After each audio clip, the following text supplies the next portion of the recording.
Was it nice to wake up in beautiful Hilton Head this morning? The weather's beautiful. So we thank y'all for being here, and we have a special guest with us this morning. I'm Kathy Schwarting. I'm the CEO of Medicare Connections. You're going to be seeing a lot of me over the next couple days. And if you don't want to talk to me, because I talk a lot, just, turn your head and I'll know not to stop and talk to you. But otherwise, I'll probably talk to each of you at some point. We have the Honorable Tom Davis with us this morning. He represents and is from the Hilton Head area, and he just wants to welcome you to his community. He is the chairman of the Senate Labor, Commerce, and Industry Committee. After he gives us a welcome, I think most of you know Dr. Jimmy McElligott. Jimmy is going to do a little overview of what telehealth has looked like for the past year and a little bit of information about our goals for next year with our statewide strategic plan. And then I'm going to give you a few housekeeping rules. So, Senator Davis, you want to come up and just do us a welcome?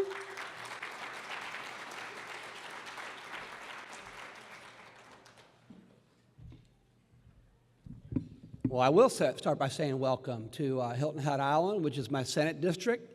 I represent Hilton Head, Bluffton, and Sun City Hilton Head. And I do chair the Labor, Commerce, and Industry Committee, but I think more relevant to this particular conference, I also chair the Medical Affairs Scope of Practice Committee.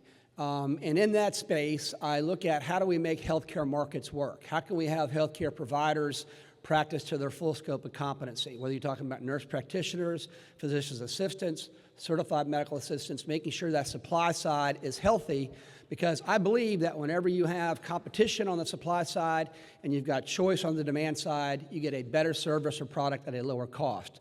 Now, the important thing about markets, and I believe in markets, you have to have a medium where the providers of something and the consumers of something come together in that space. And that's where you guys fit in with telehealth. I mean, this is the most exciting innovation in healthcare providing that I've seen in the 16 years I've been in the Senate. And it's important for us as legislators to follow where markets take us, to follow where providers are taking us with this, to follow where patients, what they prefer. We need to listen, because with healthcare, you all can only do the things that state law allows you to do. I mean, it's strange. I'm a lawyer, and so it doesn't work that way in law practice, but it does in the providing of medical care. And so you've got a great lobbyist in Lisa Sweatman. You've got a great team up there in Columbia. And what we try to do is follow what markets are doing. What are the innovations? And the key is we need to be flexible enough as legislators to let markets work, to let technology work, to let providers try new things, to let patients try new things. And so not only am I going to welcome you, which I'm doing right now, this is so important to me. I'm going to be on the legislative panel tomorrow along with the great Mark Smith, who I understand is going to get an award from you all, which is richly deserved, to talk about some of the things we can do in Columbia to help that connecting space between providers and patients. And so I appreciate what you do. I appreciate the importance of this industry, and I hope you guys have a great conference. Thank you.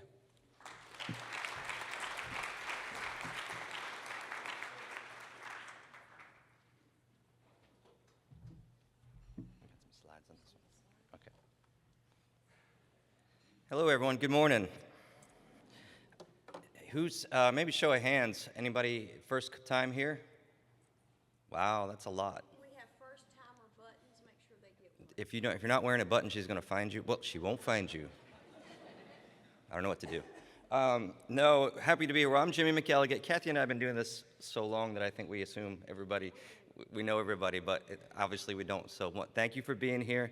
I'm a general pediatrician at the Medical University of South Carolina, but I really spend most of my time working on telehealth every day with a wonderful team here, wonderful team at Medicare Connections, and a lot of you all across the state. I'll be really quick because we want to kick off this conference.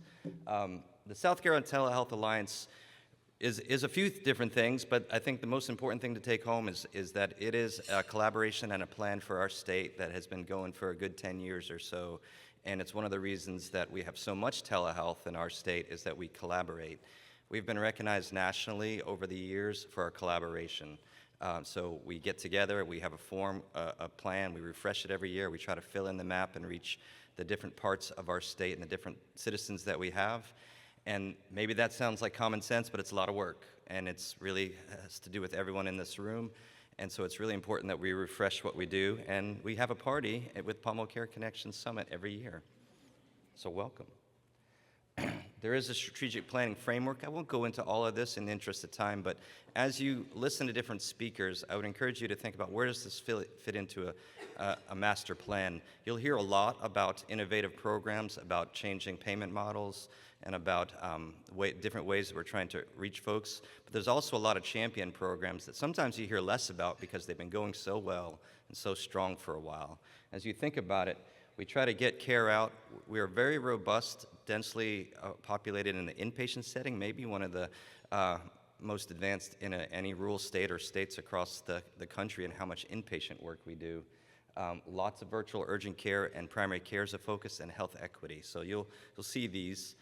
There are work group structures around the Telehealth Alliance, so if you want to be more involved, we encourage you visit any of the tables from any of the state agencies out there, Palmo Care Connections or the South Carolina Telehealth Alliance table, and they can get you connected in and get more involved as much as you'd like.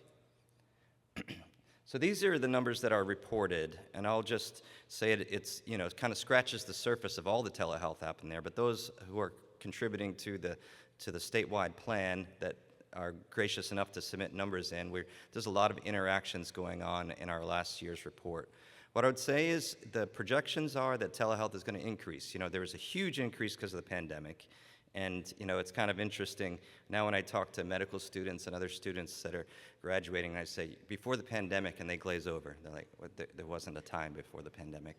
So, and it's starting to be that way, but for those older folks like myself in the room, there was plenty of time before there where we didn't have every meeting on Teams or Zoom or something like that. We all had to get up and go in places. But the difference, really, the culture and the adoption of doing things differently is totally changed. That was a huge peak, and people have been talking about a decrease in telehealth interactions for the past few years, but it's so far above where it was that it'll likely never go back. But what we're predicted to see is an increase, maybe not so dramatic, but getting back up over the next 5 years, 20 to 50% more. The problem is it's going to be in urban markets if we don't do something about it. And I'm not talking Greenville and Charleston and Columbia here, we're talking New York City and Los Angeles and San Francisco. The Southeast is not going to necessarily have the same increases unless we reach the patients that need it. So our job before us and our goals before us are going to be about health equity. Palmo Care Connections leads in that area for our state, and we're very thankful to have that. But we all have to be involved. All the health systems, big and small, have to be involved in making sure our patients get what they need through these means. So that's my challenge for us. I'm just going to highlight a couple things for the past year. To make sure everybody knows about some of these champion programs, because you're probably likely to hear more about the newer innovative stuff happening. So we are really strong in asynchronous connections, so messaging, non-video connections in our state. We were really strong throughout the pandemic and will robustly meet the needs of our patients quickly with that type of care. You can see some of the seasonal variation as we go in through flu season and viral season. Our citizens really tap into rapid, easy access ways to get care. Again, these are often not necessarily the rural and underserved patients, and so more challenges ahead of us. But this is increasing steadily year over year as well, and very busy. Schools, we are densely, you might hear about some school work. We have a good number of schools connected throughout the state. This is likely going to increase a lot more. So building on the strength of departmental health in the school system, that we're being charged to do more behavioral health care via telehealth in the schools, and this is likely to keep growing really fast. And as I mentioned, in the hospitals, we are really densely supported. Just one thing to think about, just about every hospital in our state has a telehealth partnership. And that's not from one institution or another, but they're all connecting together to share resources. We've, for a long time, really been strong in the stroke space. So the CDC recently studied our state because of our impact on that, and a big part of that was our telestroke network throughout the state and how much we've moved those quality metrics and improved lives with that. But you'll likely hear about hospitalist services. We have NICU services, palliative care services. They're really growing on top of a strong infrastructure as we diversify how we do this. You're also likely to hear about virtual nursing services on the inpatient setting. So there's a lot happening in the inpatient setting. And I think about the end here, I will say remote patient monitoring is finally having its day. It's been, in our state, we've been doing it for years, and other places have been doing it in pockets, but it's really starting to grow. And this is really the idea of connecting with patients in between your doctor visits, right, in different ways.